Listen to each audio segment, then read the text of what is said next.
As talking season rolls on through the summer, we have another exclusive Garnet Trust interview with a South Carolina football player. And today we are joined by Trae Kenion. And Trae, 3 months to the day that as we record this, the football season is going to be kicking off. I'm not sure if you had the opportunity to see some of the videos and some of the tweets from last night, just that Garnet, those lights flashing over at Williams-Brice Stadium. I can only imagine how excited that gets you. Yeah, it's gonna be crazy. We all talk about it every day. We ready for it. Just that experience, because of course we seen it at Georgia, but just to have that at home with us, that is just gonna bring some momentum as itself. And I know it's just one of those extra nuggets, right? I mean, at the end of the day, you got to go on the field. You can have, the nicest jerseys in the world, the best looking helmets, and this and that. But it must be something that gets you guys amped up. And for that first game of the year to be under the lights, the fact that you're going to have an opportunity to see these lights popping early on, you guys have momentum from last season. Yeah. Is that something you guys do talk about? And how excited does that make you guys going into this first game of the year? So we had got word about it a while ago, and we was like, "Nah, that ain't true." I mean, we really didn't understand, but we seen them hanging and working on the lights, and it just became so real. We already knew. We was like, "Oh, we know what's going on," and so of course we ready for it. Everybody else, the fans, I think they'll love it, but I feel like for us, that's just gonna have us even more hyped than we already be. I can tell you right now from looking at the message board over at Gamecock Central to looking on Twitter, they're just as fired up as you guys are. So let's talk about the season. 3 months, as I said, until the season gets kicked off. You guys are coming off that momentum from last year. And for someone that has been part of this program through the ups and the downs, to be able to see what took place last season in Shane Beamer's first year at South Carolina, where is this program now in terms of just a mental standpoint, right? And just that confidence in comparison to when you first arrived here, obviously going through the coaching change and everything as well. How has this team been able to get back on track and head into the direction that you guys ultimately want to head into? Like you said, I was here through the ups and downs, so it's just amazing to see how much confidence we have now and how much hoorah we have. It's like it's no down talking. We all lift each other up, workouts outside of the building. It feels great. It feels like a family. Coach Beamer changed the life, as y'all see last year. But it feels amazing, and we can't wait for the season because we got everything we need. We don't need anybody else. We love people to come, of course, but we got everything we need to go beat every opponent we have this year. What do you think made last season so successful? Because you have a new voice, you're listening to a new coach, you're trying to earn his trust, but vice versa, he's trying to earn your trust as well, Right. just as a team. What do you think was the difference with being able for you guys to click the way you guys did to be able to get to a bowl game and pick up 7 wins on the year? I think Coach Beamer and the other staff that he brought in, they kept it real with us.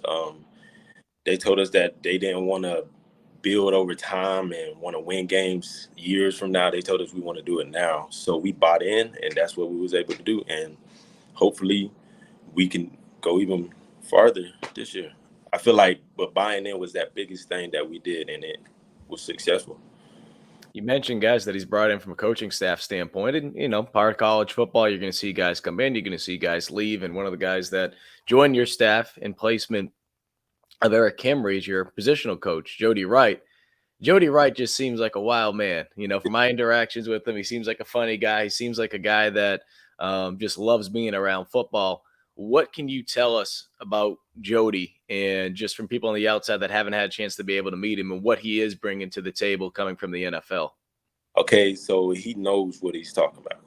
Whatever he says, football wise, he knows exactly what he's talking about. You don't have to question him, and that's something that I'm grateful for that Coach Beamer brought into the room. Um, it feels great to have somebody that can teach you different techniques, which Coach Creamer did a great job doing. But Coach Wright comes in and doing the same thing, and it makes you feel comfortable while he's cracking jokes at the same time. Like he's a very cool, playful guy, but he makes sure we grinding and make sure we know what we got to do. I don't know if you've been in a room together with him, but what's it going to be like when Jody Wright and Pete Lembo get in a room? I don't know if he'll be popping his head in during a special teams meeting or not. Um, he Well, I figure he will be in there when the special team, but Coach Limbo and Coach Wright together, ooh, it's just gonna be a comedian show right there. Is I already know how that is because Coach Limbo is a whole different type of person. You could sit and talk to him all day, sit there and laugh. And I mean, I think the neat thing too is because, like we talked about, right? You've gone through different coaching staffs, and this isn't trying to bash one or the other. It just talks about just how things change. I mean, I went through it myself my senior year in college. You bring different coaches in, and players respond differently to certain things. Special Right. teams. I mean, I know for you personally, you were someone that took pride in continues to take pride in blocking when it comes to playing that tight end position and being able to make an impact on special teams. We saw that with Nick Muse and how that helped elevate his draft stock this past year. How have you noticed just players, just the way they react now to playing special teams? Because maybe in the past, some players came in, it's like, it's special teams. But it Right. just seems like with Pete Lembo there, with Shane Beamer there, and just obviously, like I said, you're seeing the results of one of your own with Nick Muse being able to raise his draft stock. How is that notion different now with playing special teams at USC? Is Coach Limbo and Coach Beamer have made it very profound that we understand how important special teams is, which they bring up the percentages of people that go to the league, and all of them, most of them play special teams. So we know how important it is. We know we have to get that on tape.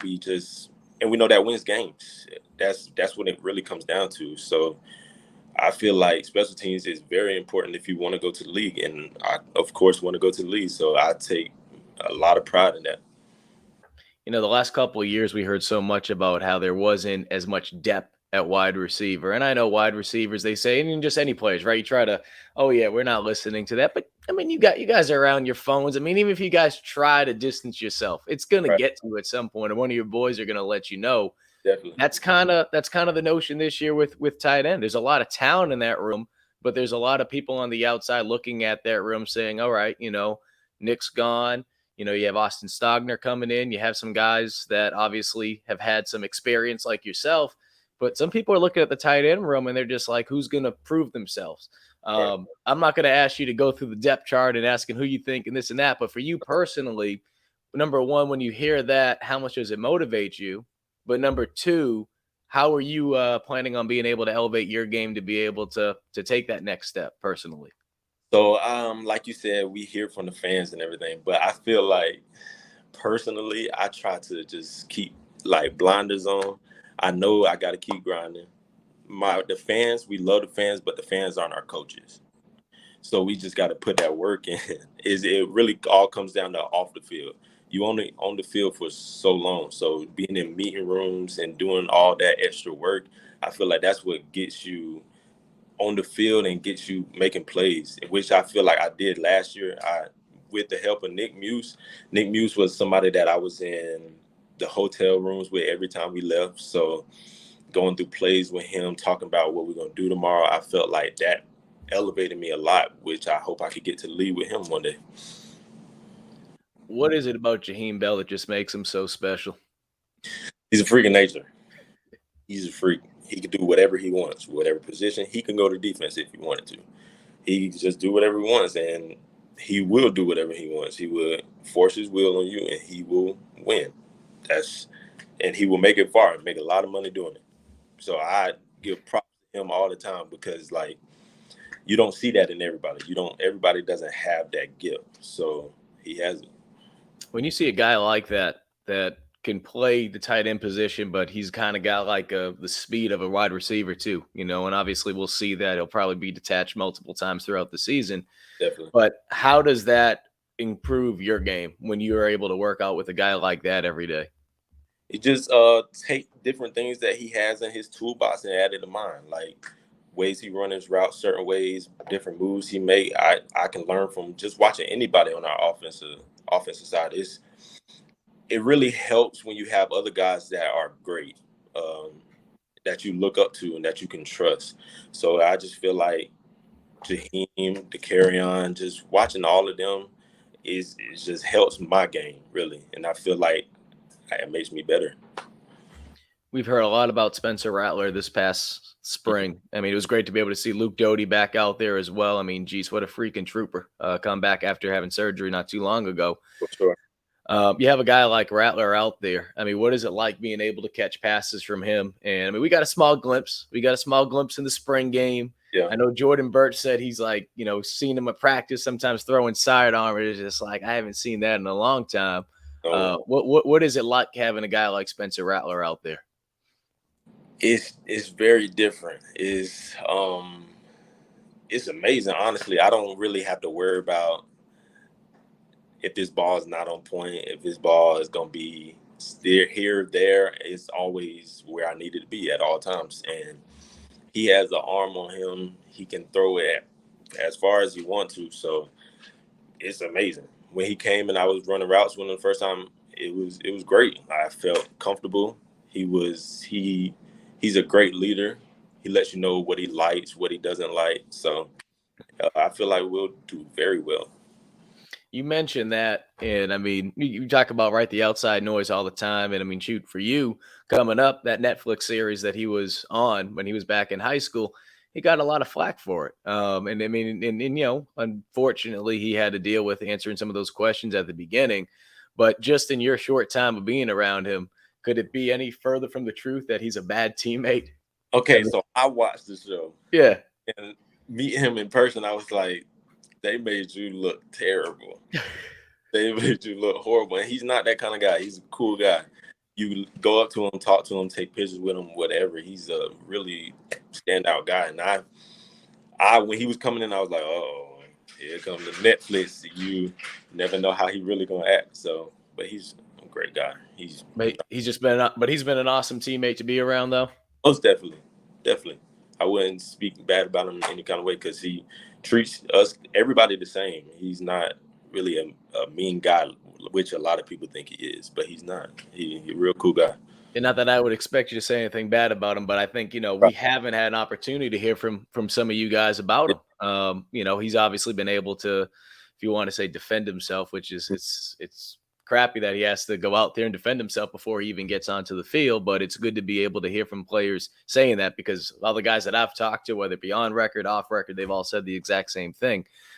We're getting ready. We're getting ready for this season, and to be able to do what you guys did last year.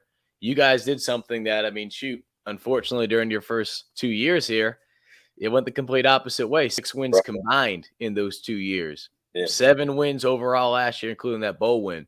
You guys took that next step. What do you guys have to do to be able to continue that? Because you know that externally, the pressure is going to be there. Internally, the pressure is going to be higher. The bar has been risen. How do you guys make sure that you don't lose track of what's in sight and not fall back on, okay, this is what we did last year?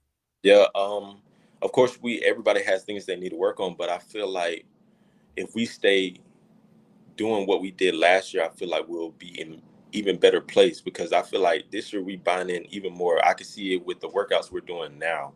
We're buying in and it feels great. We're about to start working out player ran practices and it's just gonna be perfect. I'm not worried about anything. I feel like if we keep doing what we're doing, working hard and staying in the playbook, everything will come together and Last, be better than last year. last football related question. Mm-hmm. What's going on right now with you? Because I know we were talking before you swung on by the facility. Is there a good amount of guys that are still in Columbia right now? We know the freshmen, most of them just arrived the other day, or the last week, I should say. Yep. Kind of explain to us right now what is the, what's the day in and day out operations that are looking like for you? Because I know it's not mandatory that you guys have to be up here, but there's a lot of guys that are. Yeah, I feel like the players have made it a group chat with everybody, and we Everybody. let it be known that everybody's going to be here. We don't need the coaches to tell us to be here. We want to do if we want to be great, Mhm. we have to do it ourselves. The coach is not on the field playing, so we have to do it. So the whole team is here. We're all working out. The whole team, The you'd whole say. time Mm. we're here. And everyone's ready and locked in. Everybody's locked in. Time to go.